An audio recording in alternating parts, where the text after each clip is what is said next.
राधे राधे दोस्तों। आज हम माता सती अनसुईया की पौराणिक गाथा सुनेंगे। तो चलिए शुरू करते हैं। भारतवर्ष की महान महिलाओं में से एक माता अनसुईया को 5 पतिव्रता पत्नियों में स्थान मिला हुआ है। द्रौपदी, सुलक्षणा, सावित्री और मंदोदरी को भी पतिव्रता पत्नी माना जाता है। आओ जानते हैं सती अनसुईया की कथा। ब्रह्मा जी के मानस पुत्र महर्षि अत्रि, इनके पिता तथा कंदर्प ऋषि की कन्या और सांख्य शास्त्र के प्रवक्ता कपिल देव की बहन सती अनसुईया इनकी माता थी।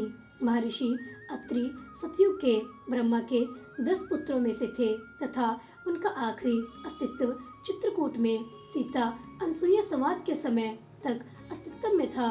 उन्हें सप्त ऋषियों में से एक माना जाता है और ऋषि अत्रि पर अश्विनी कुमारों की भी कृपा थी। अत्रि ऋषि की पत्नी और ब्रह्मवादिनी सती अनसुईया के पति भक्ति की प्रसिद्धि को सब जानते हैं। सती अनसुईया का नाम स्वर्ण अक्षरों में लिखा है। रामायण, महाभारत और पुराणों में उनका उल्लेख मिलता है। आइए जानते हैं रोचक कथा। नारद जी जब माता लक्ष्मी, सरस्वती और पार्वती के पास पहुँचे और उन्हें अत्रि महामुनि की पत्नी माता अनसुईया के असाधारण पतिव्रता के बारे में बताया, तब इस पर तीनों देवियों के मन में सती अनसुईया के प्रति ईर्ष्या का जन्म होने लगा। तीनों देवियों ने सती अनसुईया के पतिव्रता को खंडित करने के लिए अपने पतियों को उसके पास भेजा। विशेष आग्रह पर ब्रह्मा जी, विष्णु जी और महेश जी ने सती अनसुईया के अस्तित्व और ब्रह्म शक्ति की परख करने की सोची।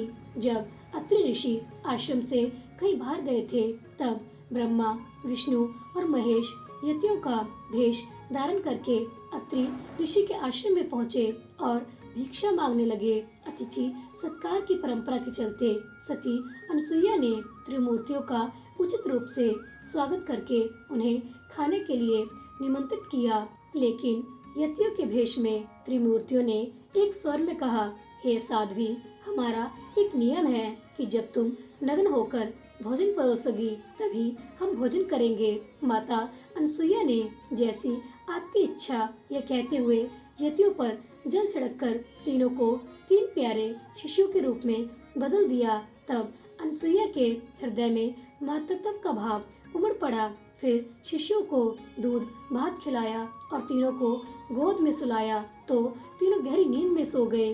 अनसुईया माता ने तीनों को झूले में झुलाकर कहा, तीनों लोगों पर शासन करने वाले त्रिमूर्ति मेरे शिशु बन गए हैं। मेरे भाग्य को क्या कहा जाए।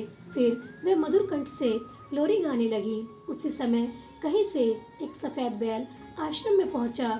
एक विशाल गरुड़ पंख फड़फड़ाते हुए आश्रम पर उड़ने लगा और एक राजहंस कमल को चोंच में लिए हुए आया और आकर द्वार पर उतर गया।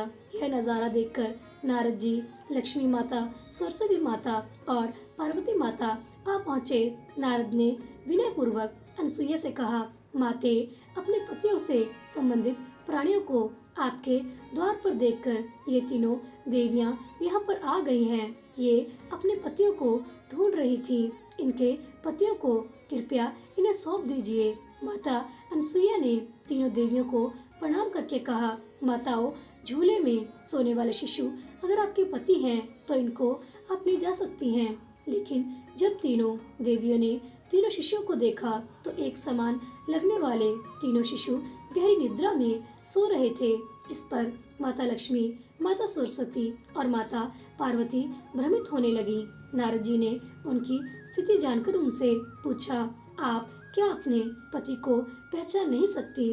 कृपया आप हास्य का पात्र न बने और जल्दी से अपने अपने पति को गोद में उठा लीजिए। देवियों ने जल्दी जल्दी में एक एक शिशु को उठा लिया। वे शिशु एक साथ त्रिमूर्तियों के रूप में खड़े हो गए। तब उन्हें मालूम हुआ कि माता सरस्वती ने शिव जी को, माता लक्ष्मी ने ब्रह्मा जी को और माता पार्वती ने विष्णु जी को उठा लिया है। तीनों देवियां शर्मिंदा होकर दूर जा खड़ी हो गईं। उसी समय अत्रि महर्षि अपने घर लौट आए और अपने घर त्रिमूर्तियों को पाकर हाथ जोड़ने लगे।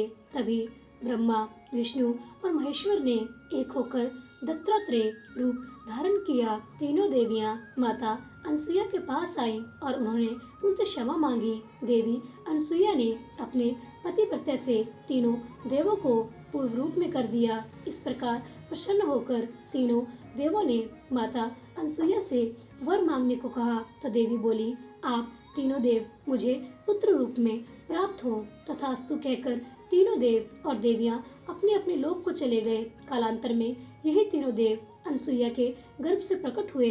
कालांतर में यही तीनों देव अनसुईया के गर्भ से प्रकट हुए। ब्रह्मा के अंश से चंद्रमा, शंकर के अंश से दुर्वासा तथा विष्णु के अंश से दत्तात्रेय श्री विष्णु भगवान के ही अवतार हैं और इन्हीं के आविर्भाव की तिथि दत्तात्रेय जयंती के नाम से प्रसिद्ध है। और दोस्तों, इस प्रकार हमारी आज की कहानी माता अनसुईया की गाथा यहीं पर संपन्न होती है। आशा करती हूँ आपको ये कहानी अच्छी लगी होगी। अगर कहानी अच्छी लगी है तो कृपया जाने से पहले कहानी को लाइक कर दें, चैनल को सब्सक्राइब कर लें और शेयर कर दें। ऐसे ही ज्ञानवर्धक जानकारियों के लिए मिलते हैं अगली कहानी के साथ। तब तक के लिए प्रेम से बोलिए राधे राधे।